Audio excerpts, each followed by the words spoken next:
The grand nexus hung in the darkness of space like a jewel made of metal and light. It was the largest station ever built in the known galaxy. Thousands of ships came and went from its docking bays every hour. Inside its massive halls, representatives from 300 different alien species conducted the business of governing half the galaxy. The Galactic Concordat had ruled for 10,000 years, and its council believed nothing could challenge their power. Today, the council chamber was more crowded than usual. Every seat was filled. The circular room stretched 200 meters across, with balconies rising in tiers around the central speaking floor. Holographic displays floated everywhere, showing data, star maps, and the faces of representatives who attended remotely. The air hummed with 100 different languages being translated in real time. Council Speaker Verath stood at the center of it all. He was Vetharai, a species that looked like walking crystals that caught and refracted light. His body shimmered with colors that showed his emotions to those who knew how to read them. Right now, those colors showed confidence and superiority. He raised one crystalline hand, and the chamber fell silent. "We gather today to address a problem that has grown too large to ignore," Verath announced. His voice was translated into every language simultaneously. "The species called humans have refused our authority for the last time." A wave of agreement swept through the chamber. Clicks, chirps, growls, and sounds that human ears could never process filled the air. The representatives were angry. Humanity had insulted them. Admiral Thexkor of the Corvan Empire stood from his seat. The Corvans were a warrior race. They looked like huge reptiles that walked upright, covered in thick scales and natural armor plating. Thexkor was old. His scales darker than most, marked with scars from 100 battles. He had commanded fleets that conquered 20 star systems. Everyone respected his military knowledge. "The humans are children playing with weapons they barely understand," Thexkor said, his voice a deep rumble. "They have existed in space for less than 200 years. My family has served the Empire for longer than their entire civilization. Yet they dare to ignore our territorial boundaries. They dare to refuse tribute. They dare to speak to us as equals." More sounds of agreement echoed through the chamber. A representative from the eldest minds, beings of pure energy that existed in containment suits, spoke next. Their voice sounded like wind chimes in a storm. "We have observed humanity carefully," the eldest mind said. "They are aggressive, territorial. They expand without asking permission. They have colonized 47 worlds in their local space, and they show no signs of stopping. If we do not act now, Tom, they will continue to spread like a disease." Ambassador Chen sat in the human delegation box, a small area set aside for minor species. She was a woman in her 60s, with gray hair pulled back in a simple style. She wore the dark blue uniform of Earth's diplomatic corps. Her face showed no emotion as she listened to the aliens discuss her species like they were insects to be stepped on. Next to her sat two younger diplomats, both looking nervous. One of them, a man named James, leaned close to whisper, "Ambassador, should we say something? They are talking about military action." Chen shook her head slightly. "Let them talk. Let them show us exactly what they think of us." On the speaking floor, Verath activated a holographic display. It showed the Sol system, humanity's home. Earth appeared as a small blue dot, surrounded by orbital stations, defense platforms, and industrial facilities. It looked impressive by human standards. To the Galactic Council, it looked primitive. "As you can see, human military capability is limited," Verath explained. "They have approximately 300 warships, most of which are converted cargo vessels with weapons attached. Their largest ship is barely 400 meters long. By comparison, Admiral Thexkor's flagship is over 2 kilometers in length and carries enough firepower to crack a planet's crust." The hologram changed to show human weapons firing. Kinetic rounds, missiles, and primitive energy weapons flashed across the display. To the assembled aliens, it looked like children throwing rocks. They use chemical propulsion for many of their systems, a scientific advisor noted with amusement. They still rely on nuclear fusion for power generation. Their faster-than-light drives are crude and inefficient. By our estimates, they are at least 200 years behind the galactic standard in every category. Laughter rippled through the chamber. Not the friendly kind. The kind that said these beings thought they were so far above humanity that the comparison was insulting. Thexcor stepped forward again. I propose we send a punitive fleet to the Sol system. Not to destroy them completely, that would be wasteful, but to teach them their place. We will destroy their outer colonies. We will cripple their industrial capacity. We will force them to bow before the Council and accept proper governance. How many ships do you recommend? Vareth asked. 300 warships should be sufficient, Thexcor said. More than enough to overwhelm their defenses. We will broadcast surrender demands. If they comply, we will install a council governor and monitoring stations. If they resist, we will bombard their military installations until they have no choice but to surrender. A vote was called. The holographic displays showed the tally as it came in. Green lights for yes. Red lights for no. The chamber filled with green. 300 civilizations voted to authorize military action against humanity. Only 7 abstained. None voted no. Ambassador Chen finally stood. Her 2 junior diplomats looked at her with wide eyes. Speaking now, after the vote, seemed pointless. But Chen walked calmly to the speaking floor. Vareth looked annoyed but allowed her to approach. The Council recognizes Ambassador Chen of Earth, Vareth announced with barely concealed contempt. Chen looked around the chamber slowly. She made eye contact with as many representatives as she could. When she spoke, her voice was calm and clear. For 5 years, I have stood in this chamber and asked for fair treatment. I have requested open trade negotiations. I have sought mutual defense agreements. I have offered to share our culture, our art, our music. Every time, you have dismissed us.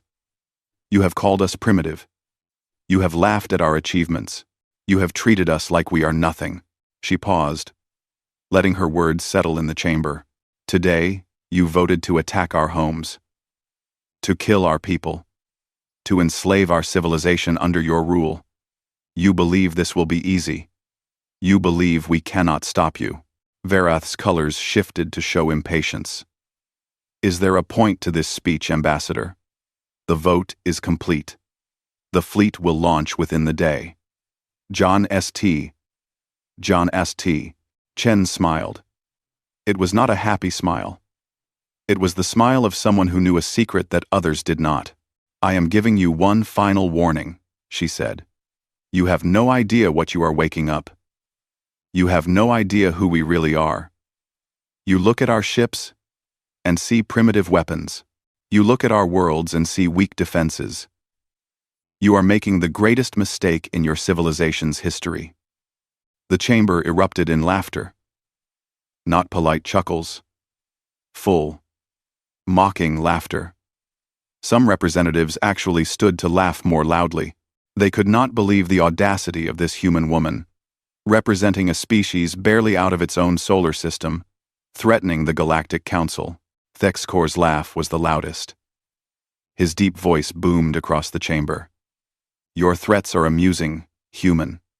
When my fleet reaches Earth, I will remember your words. Perhaps I will keep you alive just so you can witness your species learning humility. Chen's smile never wavered. I won't need to witness anything, Admiral. You will be the one learning. And you will remember this moment. You will remember that you were warned. Amen. She turned and walked back to her delegation box. James leaned close again. Ambassador, what do we do now? Now? Chen said quietly, sitting down and folding her hands in her lap. Now we watch. Now we wait. Now we let them discover exactly what happens when you threaten humanity's home. On the speaking floor, Vareth was already organizing the logistics. The 300 ships would gather at staging point Gamma, a neutral system 2 weeks' travel from Sol. From there, they would make the final jump into human space. Thexcor would command the operation personally. It would be a show of force that humanity would never forget. The representatives filed out of the chamber, already celebrating their victory. Some discussed what resources they would claim from human space after the conquest. Others talked about which human worlds would make good vacation destinations once they were properly civilized. All of them were confident. Only a few noticed that Ambassador Chen was still smiling as she left. In the human delegation office, a small room tucked away in a forgotten corner of the Grand Nexus, Chen sealed the door behind her staff. She walked to a secure communication terminal and entered a long encryption code. The screen flickered to life, showing the seal of the United Earth Space Command. Ambassador Chen, authentication confirmed. A voice said from the speaker. Execute Protocol Midnight Sun, Chen said calmly. They took the bait. The fleet is forming exactly as predicted. 300 ships, commanded by Admiral Thexcor of the Corvan Empire. They will stage at Gamma and then jump to Sol. There was a pause on the other end. Then, a woman's voice, cold and precise, responded. Confirmed, Ambassador. Admiral Vasquez sends her regards. The Ghost Fleet is in position. We will be ready to welcome our guests. Chen allowed herself a real smile now. Tell the Admiral to make it memorable. Let them see what happens when you underestimate humanity. Let them learn that we are not the prey they think we are. Message acknowledged. Earth. Command out. The screen went dark. Chen sat in the quiet office for a long moment. Her junior diplomats stared at her with confused expressions. They had no idea what Protocol Midnight Sun meant. They had never heard of the Ghost Fleet. They did not know the secrets that Earth had been keeping from the galaxy. What happens now, Ambassador? James finally asked. Chen stood and poured herself a drink from a small cabinet. Human whiskey, saved for special occasions. She raised the glass in a toast to the empty air. Now, James, we give them exactly what they asked for. They wanted to see humanity's true nature. They wanted to test our strength. They wanted to teach us our place in the galaxy. She took a sip of the whiskey. Instead, we are going to teach them a lesson they will never forget. We are going to show them what 300 years of human warfare evolution looks like when applied to a galactic scale. Outside the office, the Grand Nexus continued its daily business. Ships came and went. Aliens conducted trade and politics. The great machine of galactic civilization turned as it always had, confident in its power and permanence. None of them knew that in the darkness between stars, 8 massive warships hung in perfect silence. Cloaked, waiting, watching. Each one larger than anything the Galactic Council had ever built. Each one carrying enough firepower to end civilizations. Each one crewed by humans who had trained their entire lives for this moment. The trap was set. The prey was coming. And humanity was about to show the galaxy that they had drastically, fatally, underestimated who the real predators were. Admiral Thexcor stood on the bridge of his flagship, the Time's dominant Fang Asterisk, and watched with satisfaction as the fleet assembled around him. 300 warships hung in the darkness of space at staging point Gamma, each one a masterpiece of Galactic Council engineering. Battle cruisers, destroyers, carriers, and support vessels formed a perfect military formation that stretched for thousands of kilometers. This was power. This was strength. This was what 10,000 years of galactic civilization could produce when it chose to enforce its will. Status report, Thexcor commanded. His tactical officer, a younger Corvan named Zexthar, consulted his displays. All ships report ready for jump, Admiral. Weapons charged. Shields at full strength. The fleet is formed and awaiting your command. Thexcor nodded. He had spent 3 days gathering this force, pulling ships from various council member fleets. The Corvans provided the heavy battlecruisers. The Vitharii contributed fast attack ships with advanced energy weapons. The Rexian Collective sent carriers full of fighter craft. Even some of the minor species had sent ships, eager to participate in what everyone believed would be an easy victory. Send the final jump calculations to all vessels, Thexcor ordered.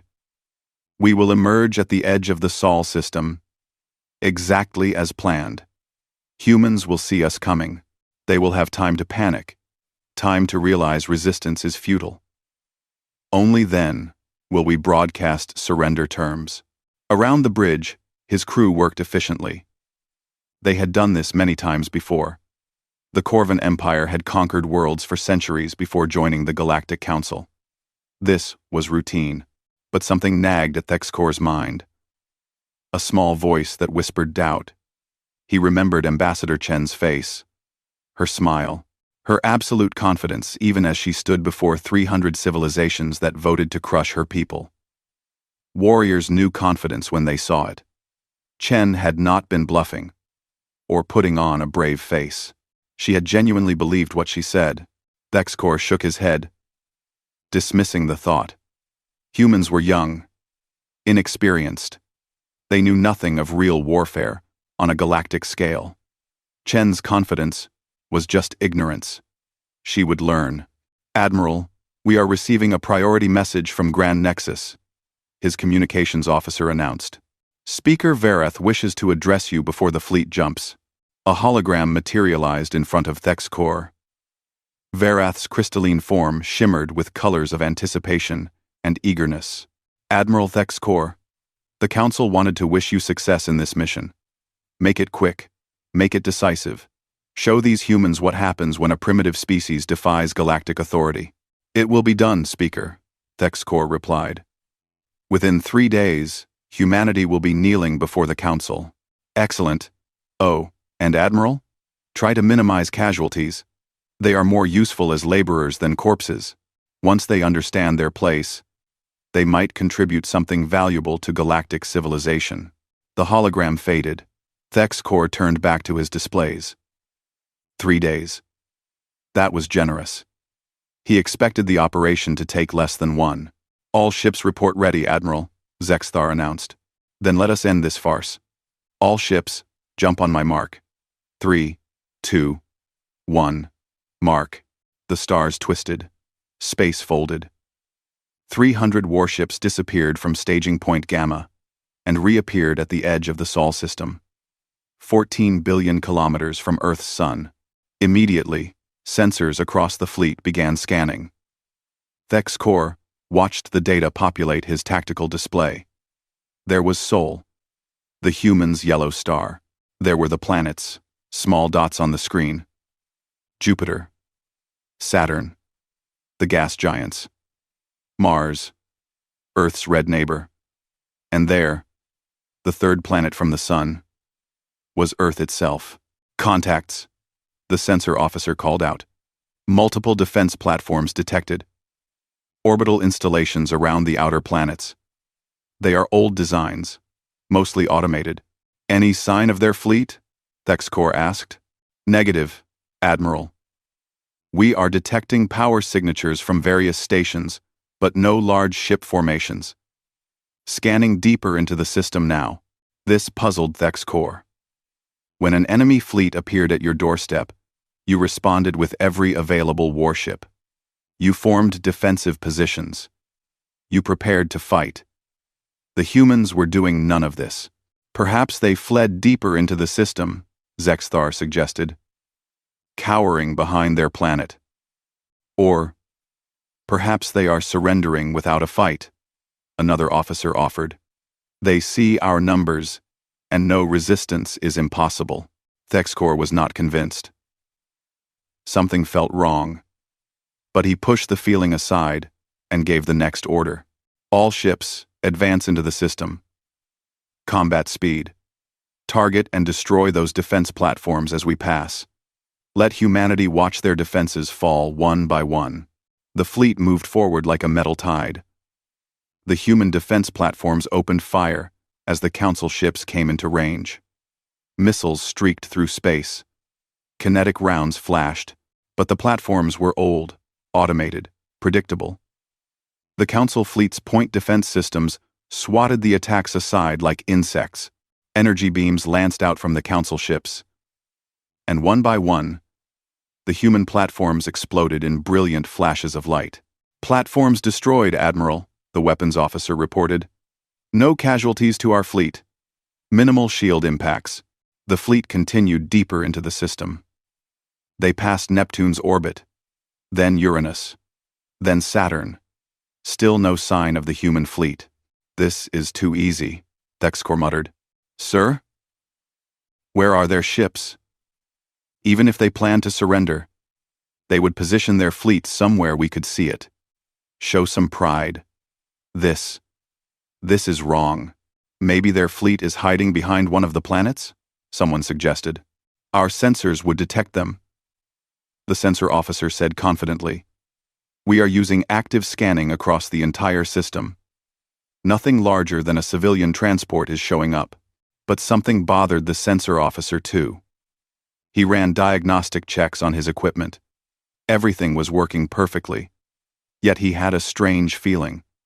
Like something was watching them. Like eyes were on them from the darkness. "Continue scanning," Thexcor ordered. "Double-check everything. Humans may be primitive, but Ambassador Chen was too confident.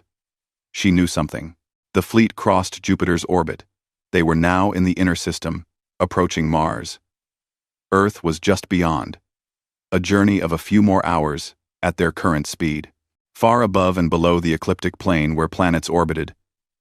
In the cold darkness where no ships normally traveled, 8 massive objects hung in perfect silence. They had been there for weeks. Waiting, watching, recording every movement the Council fleet made. These were not civilian ships. They were not converted cargo haulers with weapons bolted on. These were purpose-built instruments of war, designed by a species that had spent 300 years perfecting the art of killing. The UESC Times Reckoning Times was the largest of them. She measured 2.8 kilometers from bow to stern. Her hull was not made of simple metals, but of composite materials that absorbed and deflected energy. Her skin was studded with hundreds of weapon ports, each one capable of firing rounds that could crack a moon.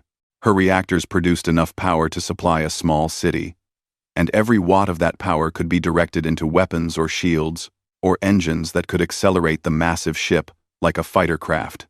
On the Reckoning's Times bridge, Admiral Elena Vasquez watched the tactical display with cold, calculating eyes.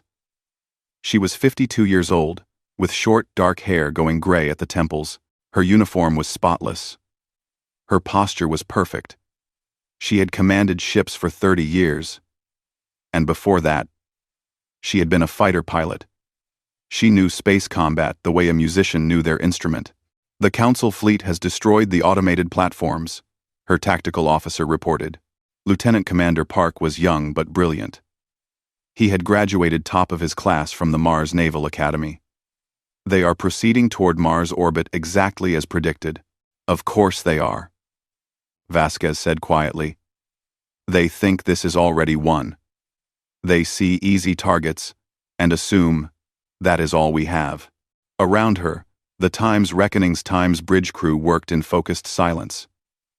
These were professionals. Every one of them had trained for years for this moment. They knew the Council fleet outweighed them 300 to 8. They did not care.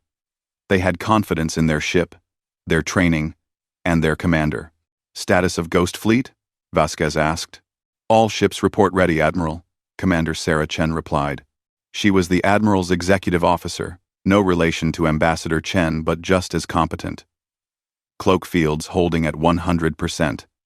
The Council fleet still shows no sign of detecting us. Every team. Good. How long until they reach the engagement zone?" 2 hours, 17 minutes at current speed, Admiral. Vasquez nodded. She had planned this operation down to the second. The engagement zone was a specific area of space around Mars, where the Ghost Fleet could decloak in perfect encirclement of the enemy, where every advantage would belong to humanity. She activated a communication channel that connected her to the other 7 dreadnought captains. Their faces appeared on her display. Captain Rodriguez, of the Times. Vengeance.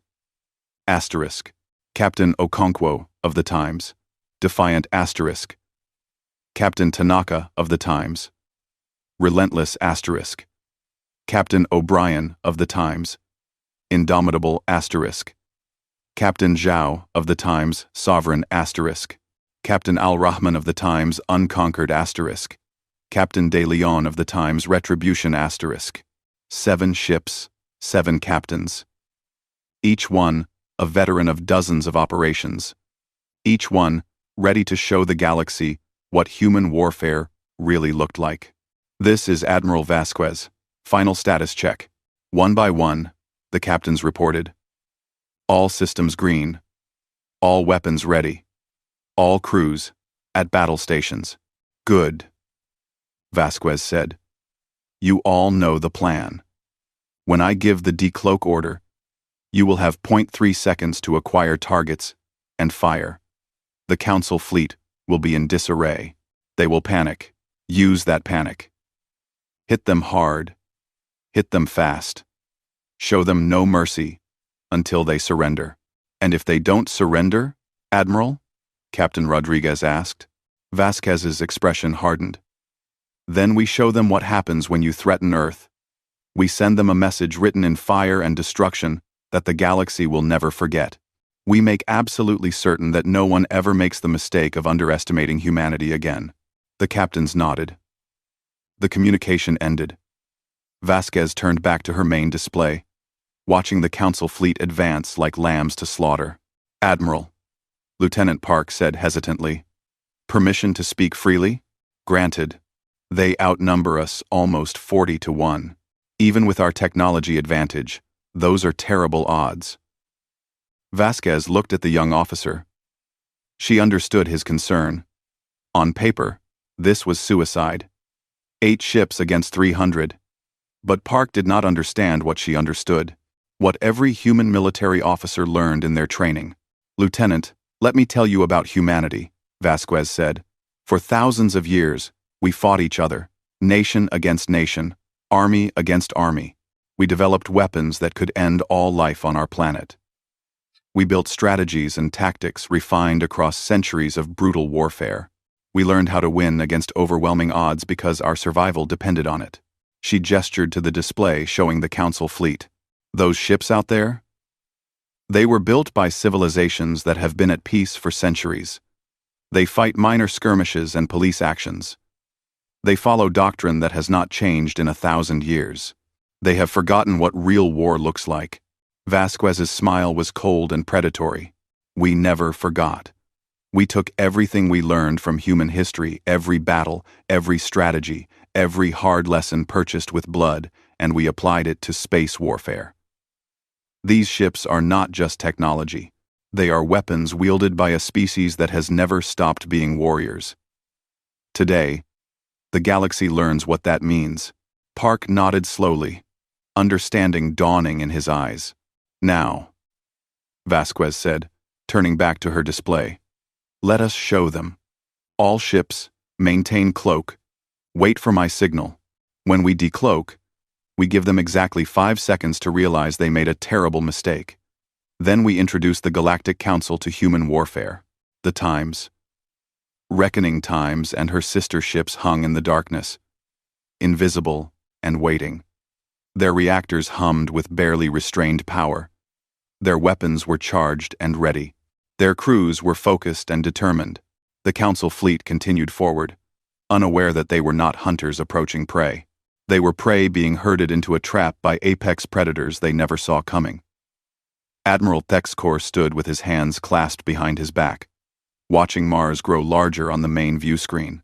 The red planet hung in space like a giant rust-colored sphere. He could see human colonies dotted across its surface, domed cities where thousands of humans lived. Soon those cities would receive council governors. The humans would learn to serve their betters. Sir, we have reached optimal position, Zexthar reported. Mars orbit achieved. All ships are in formation.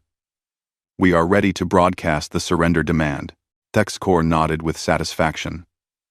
The fleet had arranged itself in a victory formation around Mars. It was a traditional council display of power. Ships arranged in perfect geometric patterns that demonstrated military precision and overwhelming force. From the surface of Mars, humans would look up and see 300 warships surrounding their planet. They would know. Resistance was futile. Open a channel to Earth, Thexcor commanded. All frequencies. I want every human with a radio to hear this. The communications officer worked his console. Channel open, Admiral. Broadcasting on all frequencies. Thexcor drew himself up to his full height. This was a moment he would remember forever. The day humanity learned humility. People of Earth, this is Admiral Thexcor of the Corvan Empire, commanding the Galactic Council fleet. Your civilization has defied Council authority for the last time. Your refusal to accept galactic law ends today. You are surrounded. You are outmatched. You are defeated. He paused, letting his words sink in across 13 planets and hundreds of orbital stations. I am authorized to offer terms of surrender. Power down your military installations. Recall your ships to Earth orbit and disarm them. Prepare to receive Council governors who will guide your species toward proper civilization. If you comply immediately, casualties will be minimal. If you resist, every alarm on the Time's dominant Fang Times screamed at once. Thexcor's head snapped to his sensor display. His tactical officer was staring at his screen with wide eyes, full of shock and disbelief. Contacts, the sensor officer shouted. Multiple massive contacts. They are appearing all around us. What? Where? Thexcor demanded. Everywhere, sir.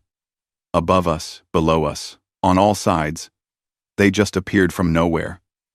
8 massive signatures. On the view screen, space itself seemed to shimmer and tear. Reality twisted. And then, they were there. 8 ships. Each one enormous. Each one bristling with weapons. Each one painted in the dark gray and blue colors of the United Earth Space Command. They had materialized in a perfect sphere around the Council fleet, encircling the 300 ships like a cage. The largest ship hung directly above the Time's dominant Fang asterisk, close enough that Thexcor could see details on its hull. He stared up at it with dawning horror. It dwarfed his flagship.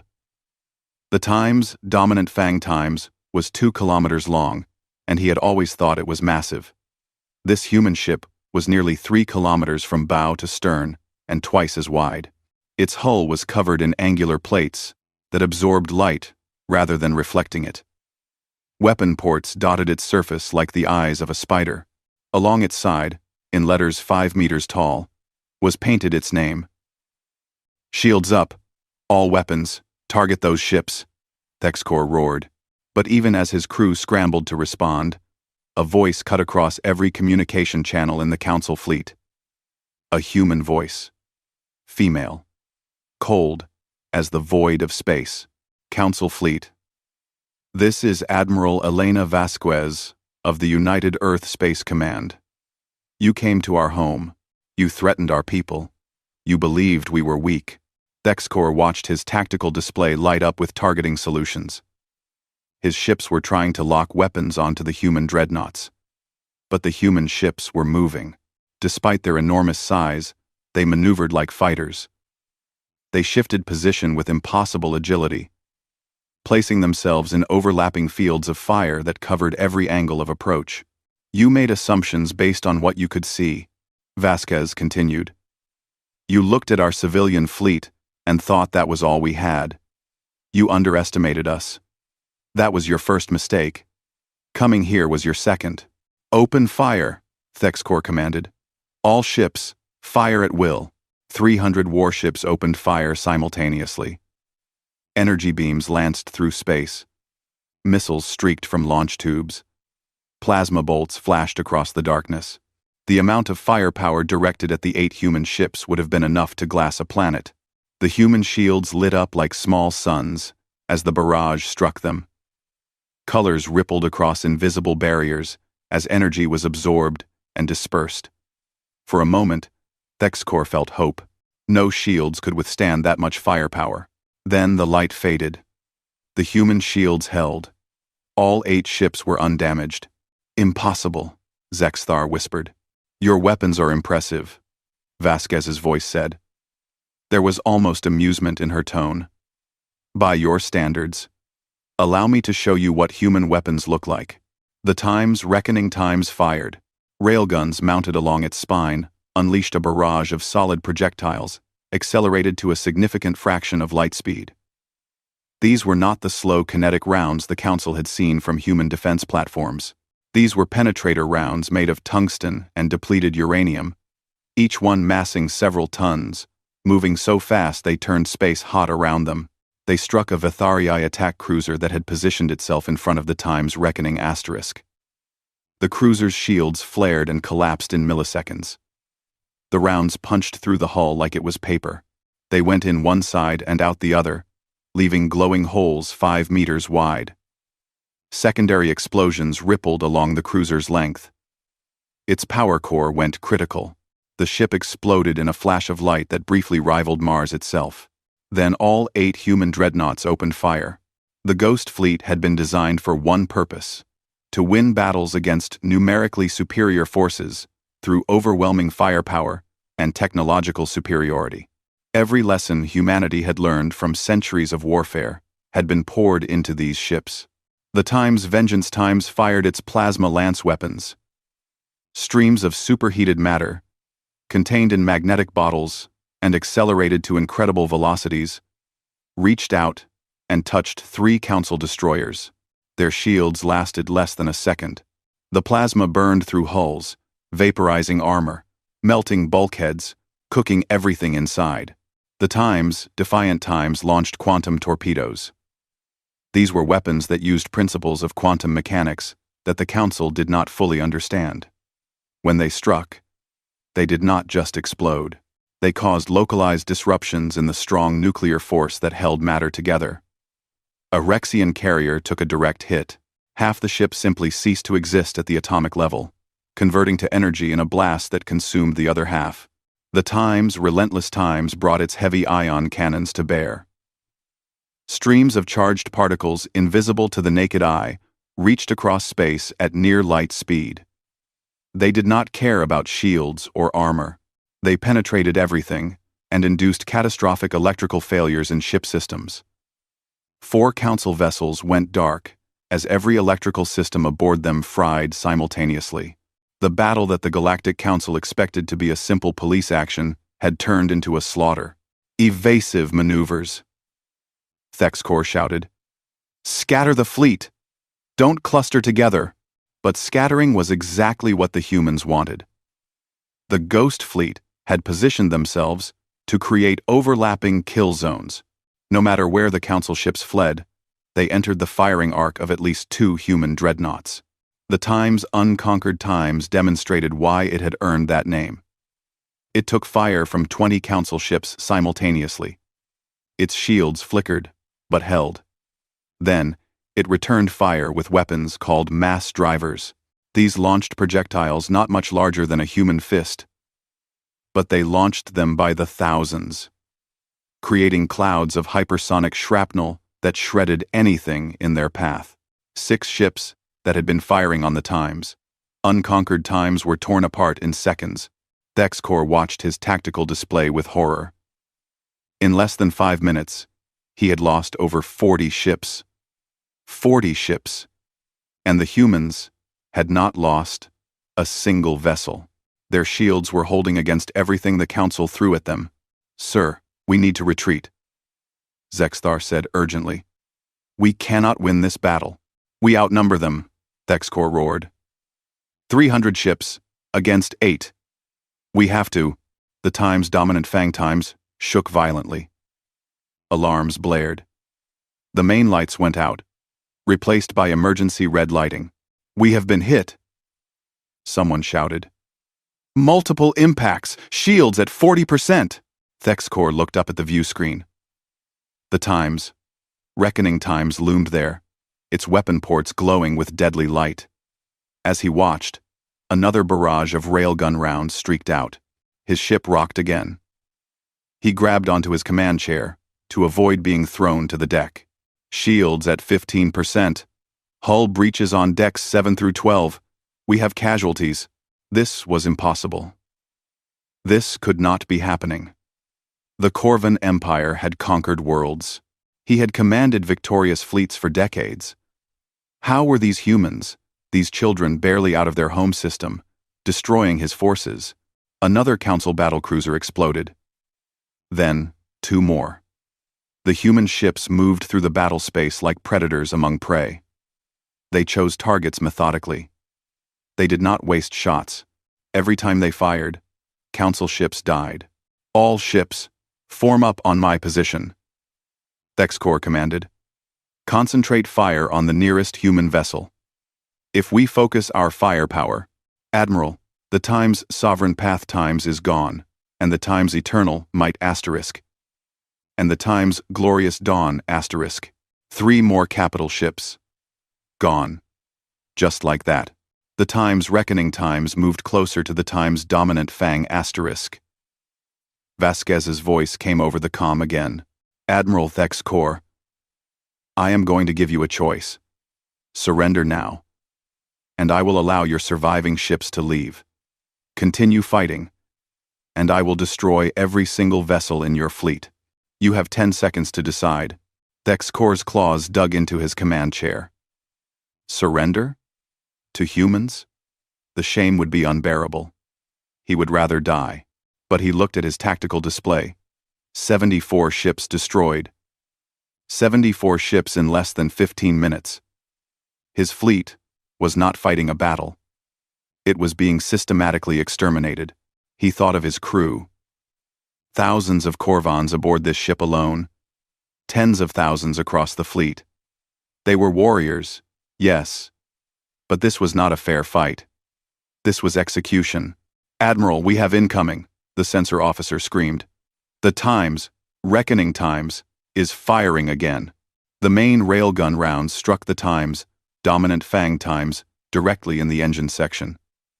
The shields, already weakened, collapsed entirely. The rounds punched through the hull and into the main reactor containment. Alarms wailed as the reactor began an emergency shutdown to prevent a core breach. We have lost primary power. Engines offline. Weapons offline. We are dead in space. Thexcor felt his pride crumble. He was beaten. Completely, utterly beaten. By a species he had thought was primitive. Signal the fleet, he said quietly. Cease fire. We surrender. Zexthar stared at him. Sir? Do it, Thexcor roared. Signal our surrender before she kills everyone. The message went out across all council frequencies. The word that no Corvan admiral had spoken in 300 years. Surrender. One by one, the remaining council ships powered down their weapons. They sat in space, surrounded by debris and bodies and the shattered remains of over 100 warships. The human dreadnoughts held their fire but maintained targeting locks on every surviving vessel. Vasquez's voice came across the comm one more time. Cease fire. All human ships, maintain targeting solutions but hold fire. The shooting stopped. The sudden silence was deafening. Atmosphere vented from breached hulls. Emergency beacons wailed from escape pods. Council fleet, you will remain in position, Vasquez ordered. You will not move. You will not power up weapons. You will not attempt to flee. Any ship that tries to leave will be destroyed. Is that understood? Any ship. Understood, Thexcor said, his voice hollow. He looked at his bridge crew. They were staring at their displays in shock. They had left staging point Gamma confident and victorious. They would return home defeated and humiliated. If they returned home at all, on the bridge of the times, reckoning asterisk. Admiral Vasquez allowed herself a small smile of satisfaction. The battle had gone exactly as planned. The Council fleet had reacted predictably. The humans had demonstrated overwhelming superiority. Damage report, she ordered. Asterisk Vengeance Times reports minor shield damage, already regenerating. All other ships report no significant damage. We are at 95% combat effectiveness across the fleet, Admiral. Vasquez nodded. 8 ships had faced 300. They had destroyed or disabled 112 enemy vessels. The remaining ships had surrendered. And the Ghost Fleet had barely been scratched. Send a message to Earth Command. Vasquez said. Inform them that the Council fleet has been neutralized. Sol system is secure. Message sent, Admiral. Vasquez looked at the view screen. At the broken Council fleet drifting in space. This was just the beginning. Now came the hard part. Now humanity had to show the galaxy that this was not luck or surprise. This was what happened when you threatened human worlds. Prepare to receive prisoners, she ordered. And someone bring me Admiral Decloaked. I think it is time he learned exactly what the humans he tried to conquer are really capable of. The shuttle carrying Admiral Decloaked approached the UESC Times, reckoning times with 2 human fighter escorts flanking it on both sides.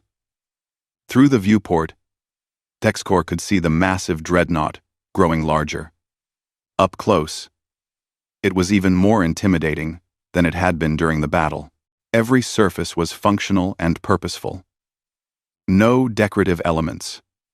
No wasted space. This was a machine, built for war. By a species that understood war. The shuttle entered a hangar bay that could have fit the Time's dominant Fang Times inside it with room to spare. As they landed, Decloaked saw rows of human fighters, dropships, and small attack craft. There were hundreds of them. An entire air force contained within this one ship. Admiral, we have landed, the pilot said quietly. Decloaked stood on shaking legs. He was not afraid of death. Corvans were warriors. But he was afraid of shame. He had led 300 ships against 8. And been destroyed. The story would be told for generations. His name would be synonymous with failure. The shuttle door opened. A squad of human marines stood outside in full combat armor. The armor made them look bigger than they were. But Decloaked could see through the helmet visors. Young faces. Determined eyes. These were not the primitive warriors the Council had expected. Admiral Decloaked, the squad leader said. Please come with us. Admiral Vasquez is waiting. They walked through corridors that seemed to stretch forever. Decloaked noticed everything. The walls were lined with conduits and access panels. But everything was organized and efficient. Crew members passed them without a second glance. Some were humans. Others were different species that Decloaked recognized. He saw a Zenthari engineer, a species that usually worked for the Council. He saw a Hickson technician. They wore human uniforms and worked alongside human crew as equals. You allow aliens on your warships? Decloaked asked. The Marine leader glanced back. Anyone who wants to serve humanity is welcome. We judge people by their actions, not their species. Some of our best officers are not human. This surprised Decloaked. The Council kept species separated in their fleets. Each race commanded their own ships. The idea of mixed crews was unusual, but as he watched the crew work, he saw efficiency that matched or exceeded anything in the Council fleet. They reached a large door marked Admiral's Conference Room. The door slid open, and Decloaked was led inside. The room was dominated by a large table with chairs around it. Holographic displays floated in the air, showing tactical readouts, ship positions, and casualty reports. At the head of the table sat Admiral Elena Vasquez. She was smaller than Decloaked expected. Humans were not large creatures compared to Corvans, but the way she looked at him made him feel like he was facing something far more dangerous than physical size could measure. Admiral Decloaked, Vasquez said, gesturing to a chair. Please sit. Decloaked sat awkwardly. The human chair was not designed for his body shape. Vasquez watched him with eyes that missed nothing. Do you know why I asked you here? Vasquez asked. To gloat over your victory? Decloaked said bitterly. No. Vasquez said calmly. to show you something, to make you understand something. Then, you are going to take that understanding back to the Galactic Council. She activated a holographic display. It showed the battle they had just fought, but from a different perspective. Sensor recordings from the human ships. Thexkor watched himself issue orders. He watched his fleet move into position around Mars. He watched them fall into the trap so perfectly that it seemed choreographed. "We knew you were coming," Vasquez said. "We knew when you would arrive, how many ships you would bring, and where you would position yourself. We have been monitoring Council communications for years. Your encryption is adequate against other Council species. It is pathetic against human intelligence services." Thexkor felt his scales prickle with embarrassment. They had been watched. The whole operation had been transparent to the humans. Vasquez changed the display. Now it showed construction yards. Massive facilities in space where ships were being built. Thousands of workers and construction drones assembled hull plates and installed weapons. Thexkor saw dozens of dreadnoughts in various stages of completion. "What you fought today was not our military," Vasquez said. "It was our defense fleet. 8 ships assigned to protect the Sol system. We have 40 more dreadnoughts deployed across human space. We have 100 more under construction. And we have shipyards that can produce them faster than you can destroy them." She changed the display again. This time it showed what looked like a massive ring structure being built in deep space. "This is Shipyard Omega.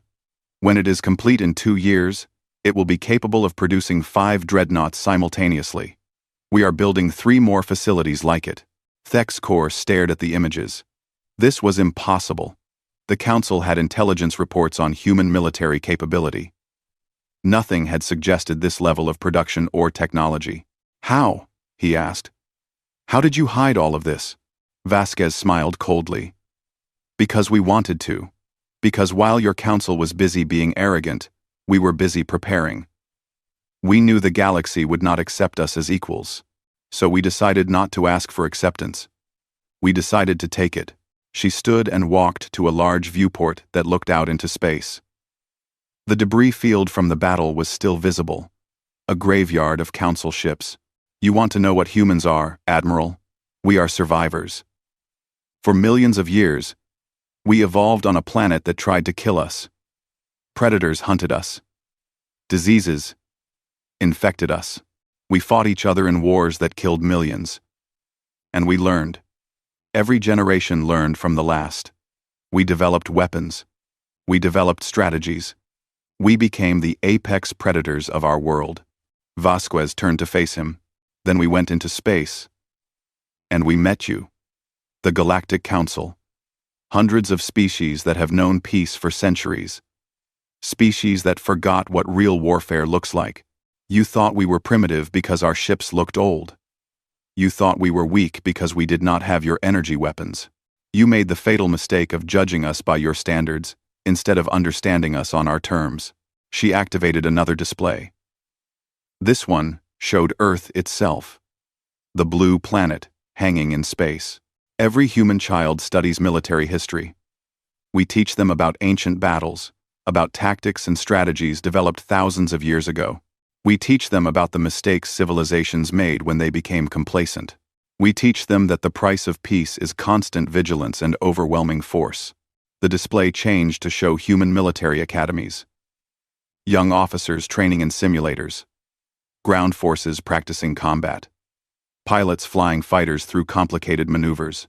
While your species was at peace, we were training. While your fleets were doing police actions against pirates, we were developing weapons designed to fight wars against peer competitors. We took everything we learned from human history and applied it to space warfare. The result is what you saw today." Thexkor felt something cold settle in his gut. He was beginning to understand. The humans were not lucky. They were not surprisingly advanced. They were a warrior species that had been preparing for this exact scenario for centuries. "You cannot defeat the entire galaxy," Thexkor said, but his voice lacked conviction. Vasquez laughed. It was not a pleasant sound. The entire galaxy will not unite against us. The Council is not a unified entity. It is hundreds of species with competing interests, held together by tradition and fear of change. Half of them hate each other. The only thing keeping them together is the belief that the current system works. She walked back to the table and placed both hands on it, leaning forward to stare directly into Thexcor's eyes. We are going to break that belief. You are going to help us. I will not betray the Council, Thexcor said with as much dignity as he could manage. You already have, Vasquez said. By losing. By coming here, with 300 ships, and limping home with fewer than 200. By demonstrating to every species in the galaxy that the Council is not invincible. That humans can defeat you. She straightened and crossed her arms. Here is what is going to happen. You are going to return to the Council. You are going to tell them exactly what happened here. You are going to show them recordings of this battle. You are going to explain in detail how 8 human ships destroyed over 100 Council vessels. And then, you are going to deliver our message. What message? Thexcor asked. Vasquez activated one final holographic display. It showed a star map with hundreds of systems marked in human blue. Humanity claims sovereignty over these systems. Any Council vessel that enters them without permission will be destroyed. Any Council facility within 50 light-years of human space will be dismantled. Any species that wishes to trade with us will do so on equal terms, not as our masters. The map expanded, showing more systems. These systems contain minor species currently under Council control. We are offering them protection under the Terran Accord. If they choose to accept, they will become our allies and partners. Any Council attack on them will be considered an attack on humanity. Thexcor looked at the map with growing horror. Humanity was not just defending themselves. They were building an empire. They were directly challenging Council authority over dozens of systems. The Council will never accept this, he said. Then the Council will be destroyed. Vasquez replied simply. We have identified every major military installation, every shipyard, and every Council homeworld. If you choose war, we will strike all of them simultaneously. Your capitals will burn. Your fleets will be scattered. Your civilization will collapse. She leaned close again. Or you can choose peace. You can accept humanity as an equal power. You can negotiate treaties that respect our sovereignty. You can adapt to the new reality that the galaxy has a new apex predator. Thexcor felt his world crumbling. Everything he had believed about the Galactic Order was wrong. The Council was not supreme. Humanity was not weak. The future was not what he had imagined. Why are you telling me all this? He asked quietly. Why show me your strength? Because we don't want to fight the entire galaxy, Vasquez said, and for the first time, her voice softened slightly. We would win. But the cost would be high for everyone. Billions would die. Civilizations would fall. We are offering a better path. Cooperation instead of domination. Trade instead of tribute. Mutual respect instead of forced submission. She walked to the door, and it slid open. You have 3 days to repair your ships and treat your wounded. Then you will leave Sol System and return to the Council. You will tell them everything you have seen here. You will deliver our terms, and you will make them understand that the age of Council supremacy is over. Thexcor stood slowly. His legs felt weak. His mind was reeling with everything he had learned. And if the Council refuses? He asked. Vasquez's expression turned cold again. Hard. Dangerous. Then we will show them that the 8 ships you fought today were just the warning. The real human war fleet numbers over 2,000 vessels. And Admiral, we don't lose. 2 Marines appeared to escort Thexcor back to his shuttle. As he walked through the corridors of the Times, reckoning asterisk, he saw more of the human crew. Engineers maintaining weapons systems. Doctors treating wounded from his own fleet. Soldiers training in a gymnasium. Every face showed determination and confidence. These were not the primitive species the Council had thought they were. These were warriors who had never stopped being warriors. A civilization that had prepared for this moment across centuries. Back in his shuttle, flying back to the time's dominant Fang asterisk, Thexcor stared out the viewport at the human dreadnoughts. They hung in space like patient predators, waiting, watching, ready. He thought about Ambassador Chen's warning. You have no idea what you are waking up. She had been right. They had awakened something the galaxy was not prepared for. They had underestimated humanity. And now everyone would pay the price for that mistake. As his shuttle approached the time's dominant Fang asterisk, Thexcor made a decision. He would deliver Vasquez's message. He would tell the Council everything. He would show them the recordings. And he would recommend they accept human terms. Because the alternative was extinction. And for the first time in his long military career, Admiral Thexcor of the Corvan Empire was truly afraid. 6 months had passed since the Battle of Mars. 6 months that changed the galaxy forever. The Grand Nexus was in chaos. The council chamber that had once been a symbol of unified galactic authority now looked more like a war room, where frightened species argued about survival. The holographic displays no longer showed tribute schedules and trade routes. They showed military deployments, defensive positions, and worst-case scenarios. Council Speaker Vareth stood at the center of the chamber, his crystalline body flickering with colors that showed stress and fear. Around him, representatives shouted over each other. Some demanded war. Some begged for peace. Some had already withdrawn their species from council authority entirely. Order! Vareth called out, his voice amplified across the chamber. We must have order. The shouting slowly died down. Vareth looked around at faces from 300 species. Fear showed on all of them, in different ways. The Vethari's colors were muted and dark. The Corvans stood with tense postures. Even the ancient eldest minds seemed disturbed, their energy patterns fluctuating irregularly. We have all seen the recordings, Vareth said. We have all heard Admiral Thexcor's report. We know what happened at Sol. The question now is, what do we do about it? Grand Admiral Kexthor of the Corvan Empire stood. He was the supreme military commander of all council forces, and his reputation had been built over a century of successful campaigns. But today, he looked old and tired. I have analyzed the battle data extensively, Kexthor said. I have consulted with our best tactical minds. The conclusion is unavoidable. If we engage humanity in direct military conflict, we will lose. Angry sounds erupted across the chamber. A Vethari war leader stood, his body blazing with red colors of fury. Unacceptable. We outnumber them thousands to 1. How can 8 ships defeat us? Because those 8 ships represent a level of military sophistication we do not possess, Kexthor replied bluntly. Human weapons are more advanced. Human shields are stronger. Human tactics are superior. They have been studying warfare for their entire existence, while we have been at peace. The technological gap is enormous. He activated a holographic display showing comparative data. Human weapons efficiency. Shield strength. Ship maneuverability. Every metric showed human superiority. But more importantly, Kexthor continued, they have been preparing for this exact scenario. They built their military in secret. They developed weapons specifically designed to counter our strengths. They trained for decades to fight us.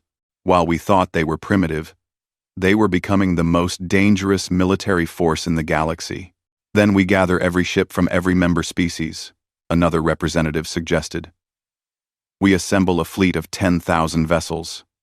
They cannot stand against that. Minus. Alam, less minus. Less minus. Kexthor shook his head. According to intelligence we have gathered, humanity currently operates 47 dreadnoughts of the same class that attacked Admiral Thexcor. They have over 2,000 smaller capital ships. They have defense networks around every human world that would shred any attacking fleet. And they are building more ships faster than we can mobilize. He paused, letting that sink in. But the real problem is not their current fleet. The real problem is their production capacity. Human shipyards can produce warships at a rate that exceeds our entire military-industrial complex. If we went to war today, even if we won the first battle, they would replace their losses faster than we could. It would be a war of attrition that we would eventually lose. Silence fell over the chamber. This was not what they wanted to hear. But the data was undeniable. Then what do you propose? Varath asked quietly. We accept their terms, Kexthor said. We recognize human sovereignty over their claimed systems. We establish formal diplomatic relations. We negotiate trade agreements as equals, and we pray they are satisfied with that. Never, the Vathari war leader shouted. We do not negotiate with primitives. They are not primitives, a new voice said. Ambassador Chen walked onto the speaking floor. She had been given full diplomatic status after the battle, no longer relegated to the minor species box. They are the most advanced military civilization in the galaxy, and you made them that way. She looked around the chamber. You forced humanity to become what they are. You refused to treat us as equals. You demanded submission. You threatened our worlds. You gave us no choice but to prepare for war. And now you are shocked that we prepared well. You deceived us, Varath said accusingly. You hid your true capabilities. You never asked? Chen replied simply. You assumed. You made judgments based on what you wanted to believe, rather than what was true. That is not deception. That is your own arrogance blinding you. She activated her own holographic display. It showed a map of the galaxy with human space highlighted in blue. Surrounding it were dozens of systems marked in green. These are the minor species that have requested protection under the Terran Accord, Chen explained. Species that were tired of paying tribute to the Council. Species that wanted to develop their own civilizations without interference. In the 6 months since Mars, 43 species have joined the Accord.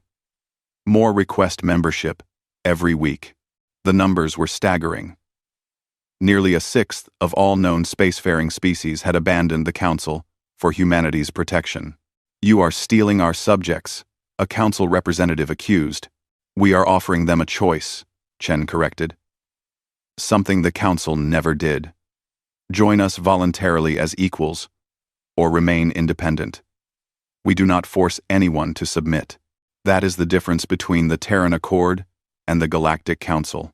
She changed the display to show human diplomatic outreach. Trade agreements, technology sharing, cultural exchanges, all conducted between equals. Humanity does not want to rule the galaxy, Chen said. We want to be part of it. As peers, as partners, we offer protection to those who need it. We offer trade to those who want it. We offer friendship to those who seek it.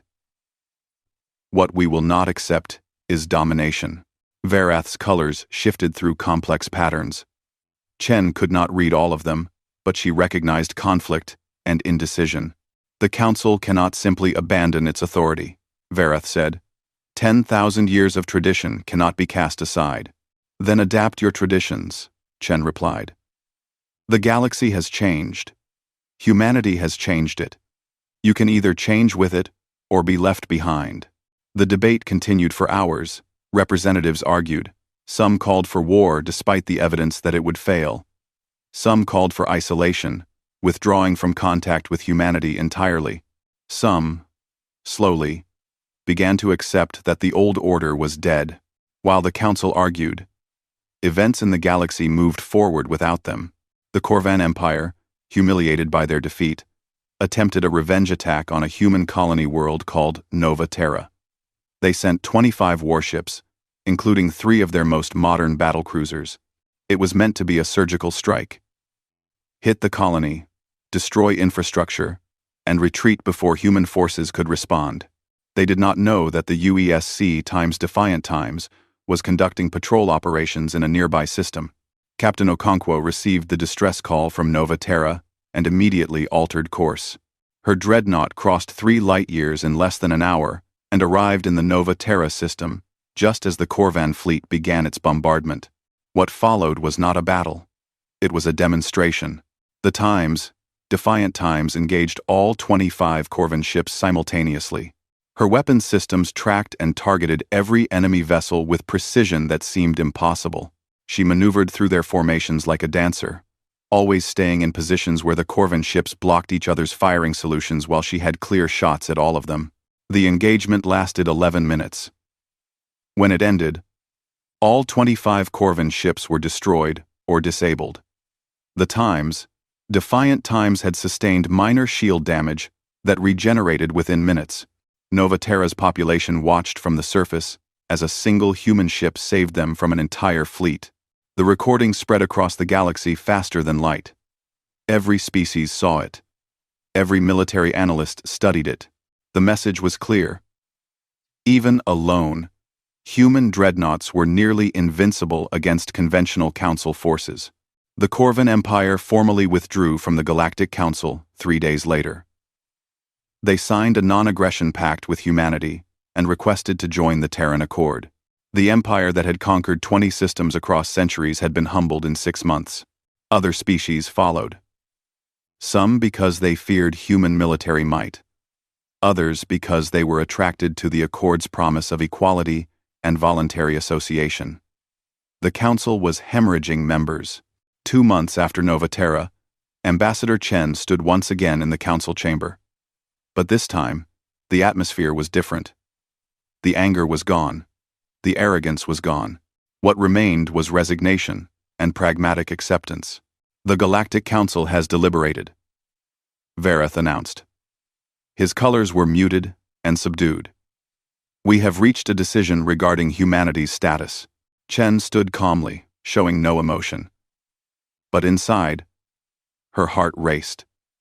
This was the moment that determined humanity's future in the galaxy. The Council formally recognizes the United Earth Space Command as a sovereign military power, Vareth continued. We recognize human territorial claims over the systems outlined in their proposal.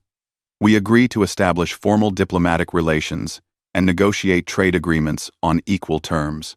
He paused, and his colors shifted to something that might have been shame. Furthermore, the Council acknowledges that our previous attempts to subjugate humanity were in error. We apologize for the loss of life and extend our respect to those who fell defending their homes. The chamber was silent. An apology from the Galactic Council was unprecedented. In 10,000 years, they had never acknowledged a mistake. Finally, Vareth said, the Council invites humanity to take a seat among us as a permanent member with full voting rights. No tribute will be required. No submission will be demanded. You will join us as equals. Chen allowed herself a small smile. This was more than humanity had dared to hope for 6 months ago. On behalf of Earth and all humanity, I accept the Council's invitation.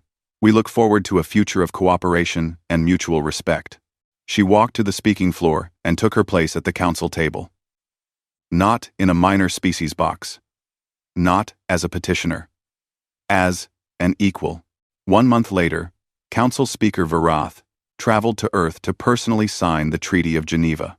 It was a symbolic gesture, the most powerful representative of galactic civilization coming to humanity's homeworld to formalize their new relationship. The ceremony took place in the same room where humans had signed treaties ending their own wars centuries ago. Varath found that appropriate. Humanity had brought their talent for warfare to the stars, but they also understood peace. Admiral Elena Vasquez stood beside Ambassador Chen during the ceremony. She wore her full dress uniform, medals covering her chest. Varath noticed that Vasquez never smiled. She watched everything with calculating eyes, even during this moment of celebration. You do not trust us, Varath observed quietly as the diplomatic staff prepared documents for signing. Trust is earned, Vasquez replied. Right now, we have mutual respect born from fear. You fear our weapons. We respect your civilization's age and knowledge. That is a foundation. Trust will take time. And if we betray that respect? Varath asked. Vasquez's expression hardened. Then you will discover that the ghost fleet you fought was our defensive force. Our offensive fleets are much, much larger. Vareth's colors rippled with something that might have been dark amusement. You, humans, are fascinating. You speak of peace, while reminding us you can destroy us. Is this how all human diplomacy works? Yes, Chen interjected. We learned a long time ago that peace only works when backed by strength. We want to be your friends, Speaker Vareth, but we will never again be anyone's subjects. The treaty was signed. Humanity officially became the newest permanent member of the Galactic Council. But everyone knew the truth. The Council was no longer the supreme authority it once was. Humanity had shattered that illusion. In the months that followed, the Terran Accord grew stronger. Dozens of species joined. New trade routes opened. Technology was shared. Culture was exchanged. The galaxy that had been static for millennia began to change and grow. But humanity never stopped building ships. 3 years after the Battle of Mars, the UESC fleet numbered over 3,000 dreadnoughts and 15,000 smaller vessels. Shipyard Omega was complete and producing 5 capital ships every month. 3 more facilities like it were under construction. Admiral Vasquez stood on the bridge of the Times Reckoning asterisk, watching new ships roll out of construction docks. Her hair was fully gray now. 3 years of constant vigilance had aged her, but her eyes were still sharp, and her mind was still tactical. Admiral, we are receiving diplomatic reports from the frontier, Commander Chen reported. She had been promoted and now served as the Times Reckoning's Times Executive Officer permanently. The hegemony of far stars is making aggressive moves toward Accord member systems. The hegemony? Vasquez considered this. They were a powerful faction that existed beyond Council space. They had watched humanity's rise with suspicion. Are they threatening military action? Not yet. But their rhetoric is becoming hostile. They see the Accord as a threat to their sphere of influence. Vasquez nodded slowly. This was inevitable. Humanity had disrupted the galactic order. Not everyone would accept that peacefully. Prepare deployment orders for the Second Fleet, Vasquez commanded. 20 dreadnoughts, plus support vessels. Send them to the frontier. Make sure the hegemony can see them. 1. A show of force, Admiral? A reminder, Vasquez corrected. A reminder that the galaxy has changed. That humanity protects its allies. And that anyone who threatens us will face the same fate as the Council fleet at Mars. She turned to look out the viewport at the growing human armada. We are not conquerors, Vasquez said quietly. We are not seeking an empire. But we are also not weak. We are not prey. We are apex predators who have learned to coexist peacefully with others. As long as others respect that, there will be peace. And if they don't? Chen asked. Vasquez's smile was cold and dangerous. The smile of a predator that knew it was the most dangerous thing in the galaxy. Then we remind them why you should never, ever underestimate humanity. Far below, on Earth's surface, children looked up at the stars and dreamed of exploring them. They did not know about the battles their parents and grandparents had fought. They did not know about the terror the galaxy once felt at humanity's rise. They only knew that humanity was strong, that humanity was respected, that they could travel the stars without fear because human ships guarded every frontier. The age of Council supremacy was over. The age of human ascendancy had begun, and the galaxy would never be the same. In the Council chambers on the Grand Nexus, species that once demanded tribute now negotiated as equals. The Galactic Council still existed, but its nature had fundamentally changed. It was no longer a tool of domination. It had become a forum for cooperation, and in the center of it all, Ambassador Chen sat at the council table, a human among aliens, representing a species that had gone from being dismissed as primitives to being feared as the most powerful military force in known space. She often thought about that day 6 months before the battle, when she warned the council they had no idea what they were waking up. She had been right. They woke up a sleeping giant. A species that had been preparing for this moment across its entire history. Humanity had shown the galaxy what it truly meant to be the apex predator, and the galaxy had learned to respect that. Because in the end, strength was the only universal language, and humanity spoke it fluently.